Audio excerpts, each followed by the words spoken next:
টানা বৃষ্টিতে ডুলুম নদীর জল বেড়ে চিল্কিগড়ের কজওয়ে প্লাবিত, ঘুরপথে যাতায়াতে চরম দুর্ভোগ, স্থায়ী সেতুর দাবিতে সরব এলাকাবাসী। ঝাড়গ্রাম জেলা জুড়ে গত কয়েকদিন ধরে এক নাগাড়ে টানা বৃষ্টির জেরে বিভিন্ন নদ নদীর জলস্তর দ্রুত বৃদ্ধি পেয়েছে। তারই প্রভাব পড়েছে জামবনি ব্লকের চিল্কিগড় এলাকায়। ডুলুম নদীতে প্রবল জলস্রোত নামায় নদীর ওপর নির্মিত কজওয়ের ওপর দিয়ে জল বইতে শুরু করেছে। ফলে কজওয়েটি সম্পূর্ণ জলমগ্ন হয়ে পড়ায় স্বাভাবিক যান চলাচল কার্যত বন্ধ হয়ে গিয়েছে। কজওয়ের ওপর দিয়ে প্রবল স্রোতে জল বইতে থাকায় ঝুঁকি নিয়ে পারাপার না করার পরামর্শ দিচ্ছেন স্থানীয়রাও। চিল্কিগড়ে এই কজওয়ের ঝাড়গ্রাম শহরের সঙ্গে জামবনি ব্লকের একাধিক গ্রামের মানুষ অন্যতম প্রধান যোগাযোগের মাধ্যম। প্রতিদিনই রাস্তায় ব্যবহার করে ছাত্রছাত্রী, চাকরিজীবী, কৃষক, ব্যবসায়ী এবং সাধারণ মানুষ ঝাড়গ্রাম শহরে যাতায়াত করেন। কিন্তু কজওয়ে প্লাবিত হওয়ায় সেই যোগাযোগ ব্যবস্থা কার্যত বিচ্ছিন্ন হয়ে পড়েছে। ফলে স্কুল, কলেজে যাতায়াত, চিকিৎসা পরিষেবা, বাজারহাট, সরকারি অফিস সহ নিত্য প্রয়োজনীয় নানা কাজে চরম সমস্যার মুখে পড়েছেন এলাকার বাসিন্দারা। স্থানীয়দের অভিযোগ, কজওয়ে ডুবে যাওয়ায় বাধ্য হয়ে বহু মানুষকে কয়েক কিলোমিটার ঘুরপথে যাতায়াত করতে হচ্ছে। এতে যেমন সময় নষ্ট হচ্ছে, তেমনই বেড়ে যাচ্ছে যাতায়াতের খরচ। সবচেয়ে বেশি সমস্যায় পড়েছেন অসুস্থ রোগী, গর্ভবতী মহিলা, পরীক্ষার্থী এবং জরুরি পরিষেবার সঙ্গে যুক্ত মানুষজন।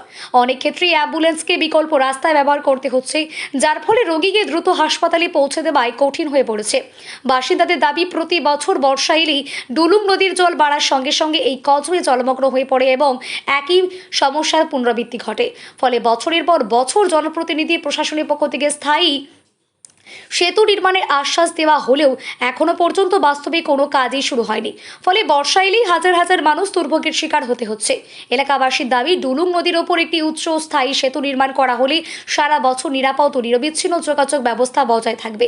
শুধু যাতায়াতের সমস্যায় নয়, শিক্ষা, স্বাস্থ্য, ব্যবসা বাণিজ্য, এলাকার সামগ্রিক উন্নয়নও তার ইতিবাচক প্রভাব পড়ছে। তাই আর আশ্বাস নয়, অবিলম্বে স্থায়ী ব্রিজ নির্মাণের কাজ শুরু করার দাবিতে সরব হয়েছেন চিল্কিগড় সংলগ্ন এলাকার বাসিন্দারা। অবস্থা তো দেখতেই পাচ্ছ, এই যে পোল, বৃষ্টি হলে একটু বললাম জল হওয়া মানে ভর্তি। রাস্তা যাতায়াতের অসুবিধা, এই রাস্তায় মেন রোড আমাদের এদিকে চিচিড়া, এদিকে গিদনি, যাতায়াতের অবস্থা এরকম, যেতেও পারবো না। চিল্কিগড় হাসপাতাল যেতেও অসুবিধা, কোনো পাবলিক আসবে, কোনো হসপিটালে রুগী যাবে, অসুবিধা সেই অবস্থা। আর কি, এদিকে তো ব্লক অফিস রয়েছে, সব বাড়িতে শুনি যে পোল হবে পোল হবে, জন্ম থেকে শুনে আসছি যে পোল হচ্ছে, আজ অবধি হচ্ছে। সবসময় আশ্বাস দেয় এই মাপ যোগ, এই সব, এই যে ঢালাই করে দিল একটা উপরে, হয়ে গেল। কবে থেকে পোল হবে হবে শুনছি, আজ অবধি হচ্ছেই পোল। কবে থেকে এরকম রয়েছে কজওয়ের উপরে?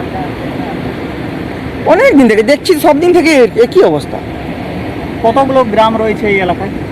এই সামনাসামনি, এই তো আমাদের যে চিল্কিগড়, এদিকে সামনে আরও আছে গ্রাম, অনেক গ্রাম আছে সামনাসামনি।